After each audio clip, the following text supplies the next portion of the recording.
Well, we know it's bad when the CEO of WestJet is now ripping Trudeau. Welcome back to Moose on Loose. My name's David. Today's top story here, we got the CEO from WestJet who's directly blaming the Liberal government for high flight costs. That's right, the Liberal government imposes taxes on every flight, and it works out to be often like 30% of the cost of a flight. That's why there are no flights in Canada that are less than $100. Let's jump into this. So this guy has been the top of Lufthansa and some other airlines, and he basically just blames the government, blames Justin Trudeau and the Liberals that for high airfare prices because they have to pay these high taxes on every single flight. And that's why in America, you can get these flights that are super cheap, $59 fly across America. You can't do that in Canada because Trudeau's putting on airline taxes. And that's one of the reasons that Lynx Air went out of business just earlier this year. So in your testimony today, you continue to call on the government to bring down those third-party fees.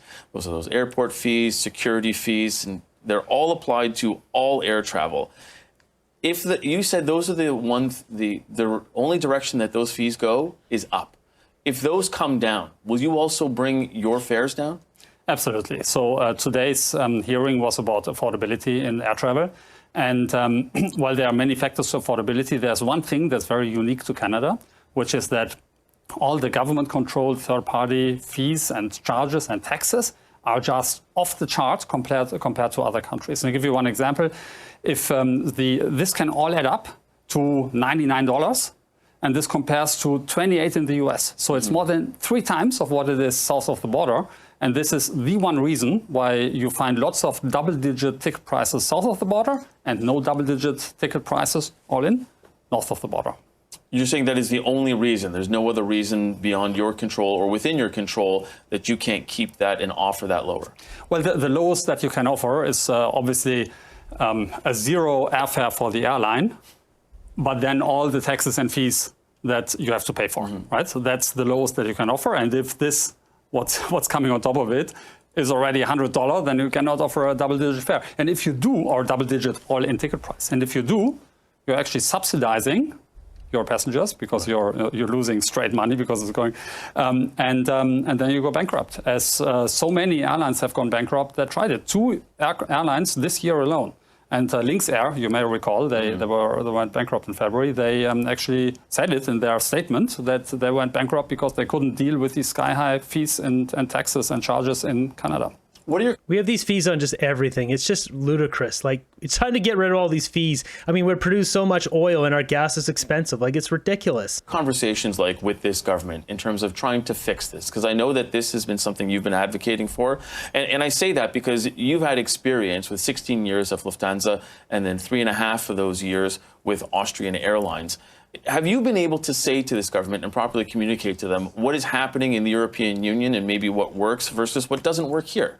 Yeah, so that's a very good point because I worked in Europe for a long time and not everything in Europe is great. There's some things that are awful, but what they actually do very well is managing the air infrastructure across Europe. And what you get, by the way, it's also a user-pay system like here. So it's all paid by the air travelers, but it's so much more efficient the way they organize it that you actually get a better infrastructure for about half the cost per passenger.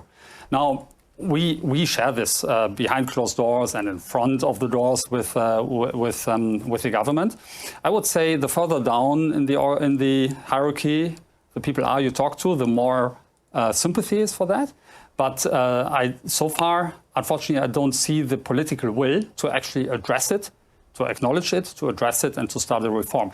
I do have some hope, though, because the new Minister of Transport, Minister Anand, she's very focused on productivity, and this is a big miss in productivity. So it's a big opportunity to increase productivity, lower airfares, and make air travel more affordable for more Canadians. So we're just going to do a quick comparison here. I'm on flighthub.com. I got Los Angeles to New York, $418. This one's $640. There's one $436. So, $450, something like that. Now, if I turn on my VPN and do this as an American, let's take a look at these numbers. This website knew that I was Canadian because I was still logged in using a Canadian thing. I've changed it to US, but it's just changed the dollars.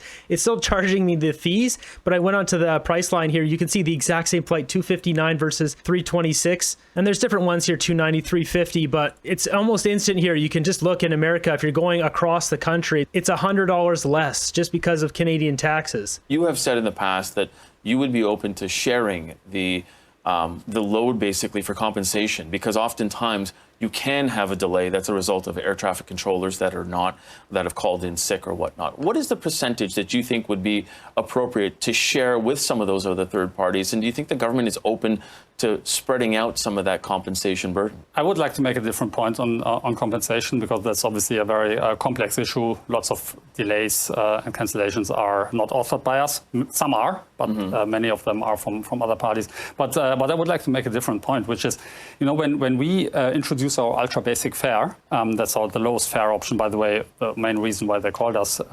We make services optional and give a choice to educated Canadians to choose whether they want a rock bottom just air travel or whether they want any bells and whistles, and then pay for them. And with the compensation, I actually think it should be the same way, because what has happened is that the air passenger protection rules have created a kind of a mandatory flight disruption insurance. So there's about, I would say, give or take $1 billion of cost that has been created through this system. Now, guess what? This $1 billion of cost is redistributed through the ticket prices. So all the Canadian passengers on average pay probably an embedded $10 per person to fund this compensation scheme. So I think what the government should do is to make this voluntary so that people can actually choose. Do I want the right to have a compensation, or do I want an upfront discount on my ticket price and then travel cheaper, but in case of a disruption, I maybe don't get the compensation? This is a very interesting point here, because this would now take, say, that ticket price from Vancouver over to Toronto, that's $380. It takes it down to $370. Take off the $100 for the taxes, $270 to fly from Vancouver to Toronto. What does that do to our economy? If you start reducing the cost to fly around, cut the carbon tax, so now we're not having expensive gas, and actually make our gasoline really cheap because we have so much oil in this country. This is the backbone of society, is energy and transportation and movement. Everything in cities, everything in the country operates around the movement of vehicles, around people going to work, transporting goods. We need to make this dirt cheap in Canada so we can absolutely thrive and prosper. We have so many minerals and resources. We have smart people, AI. Our country is set to just explode and be amazing. We have absolute idiots running our country. I think, Canadians they're all grown up there. They know what they do, and they should be able to decide by themselves what services they want, what insurances they want, and which ones they don't want. But passengers can't control those delays. So you're asking them essentially to forego any kind of compensation with the hopes that you'll stay on time and they'll get a lower ticket price. Again, it comes down to choice. I mean, some buy a ticket for $150 and then they win 1,000. Some may think this is good, and some maybe take a $10 discount. So the point that I'm making here is it's a mandatory scheme, and I think these type of things should be optional. But with respect, you're essentially telling air travelers that they can play a lottery and maybe have a bigger discount. And their experience has been in the past with a lot of air travel these days is that there's going to be a delay somewhere along the lines, and they're foregoing compensation. I mean, do you think that Canadians would go for that? Well, they're playing a lottery today. That they pay $10 more for the ticket, and they maybe or maybe not get it. But at least there's a compensation that backs them up in case. Yeah, and I don't want to take this away from anyone. That's a right. But that's what you're suggesting. You're saying that could be an option to take it away from. I mean, getting that compensation is often like pulling teeth. Like, it's hard. I've been in many situations where I'm owed compensation.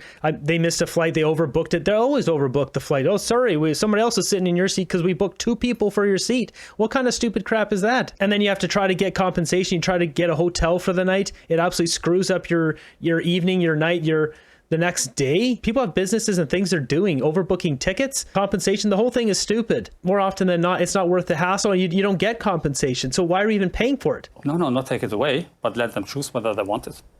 Do you think that that's something Canadians would go for? We won't know until we find out. And I asked that because I did some of the math with your ultra low cost, and it starts to add up, though, because if you don't have a bag that you can check or that it has to be checked, the price of the checked bag is actually higher than if you go with the econo fare, and it starts to get up there. So I understand the idea behind the ultra basic, and a number of people, and I know that Air Canada is going in that direction, and they're getting a lot of heat for it as well with the no check baggage, or that you have to pay for, you can't bring on a carry-on. But I think a lot of people, and even the CEO of Air Canada... For anyone who's traveling, just get yourself a big trench coat with a lot of pockets. You could essentially stuff it full of stuff. That the travelers tend to prioritize lower advertised price, even if additional fees make the final price higher. It almost seems like you are just putting a low price on the door to get people into the door, understanding that there's going to be add-ons. So I understand the frustration, and I think there's some misperceptions. So we introduced in June, we introduced a product called Ultra Basic Fare. When we introduced it, we actually lowered the fare by on an average of 14%. But people cannot take a large carry-on bag, a small one, yes, but not a large one, and they cannot check a bag unless they buy it. So since then, we have had 1.2 million Canadians that bought this fare and did not buy a carry-on, did not buy a checked bag, which means these 1.2 million Canadians over the last 6 months actually experienced a real net 14% decrease of their ticket. So I think that's actually great news. And if people choose to buy more, then they can buy more. That's very normal. I mean, it's a bit like McDonald's. Yeah? So not everyone has to buy a value deal. Some may just want a cheeseburger, and maybe they don't want fries or don't want a Coke, and then they should just get a cheeseburger, which is cheaper than getting the entire value meal. And that's no different here. It's all about choice. I understand that, but you're putting a choice before Canadians that basically says they can have that cheeseburger with or without a bun. Some people think the bun is essential to having a cheeseburger, and some believe that having a carry-on is essential if you're going to go across the country. 1.2 million Canadians went on the plane without carry-on. So without a large carry-on, so it's obviously there. And by the way, it's very standard across the world and also in Canada. And that's a fare that people actually appreciate. Why should I think that's pretty fair if the price for the ticket is just say $100, and that includes a large carry-on and a checked baggage. But then he's saying, well, you can go for $80 and not have the checked baggage, or you can go for $60 and not have the checked baggage and the large carry-on. Then it's just a matter of choice. I think that's pretty fair. Where it gets pretty stinky is if they're like, we're going to charge you $100, but you don't get the checked baggage, you don't get the large carry-on, and you have to add $20 for each of those, and now the price goes up to $140 where it used to be $100. That's where it gets stinky. So as long as they keep the price where it was and just remove things for people who don't want to pay for those things, I think that's very fair, giving people choice. Should they pay for something that they don't need? Why should they pay for an overhead bin space if they don't want it? So we better give them a discount. Last question for you. What do you think the likelihood of some sort of movement on this, and especially those third-party fees, as you were talking about with the government, and especially this government? Do you see an openness for them to actually have some movement on it? Well, I'm not sure whether this government has still enough gas in the tank to start such a big reform of the system. But I would hope that a new government would actually address this, because the main hurdle for low-income Canadians to travel are these sky-high third-party fees, and this is again, this is far beyond what it is in comparable countries. And all I would ask them to do is to go around the world, look at best practices in Australia, in the US, in Europe, and just pick from the best and do what's best from what others do well to build the most efficient and most modern and most affordable system for Canadians in Canada. Okay, we're going to have to leave it there.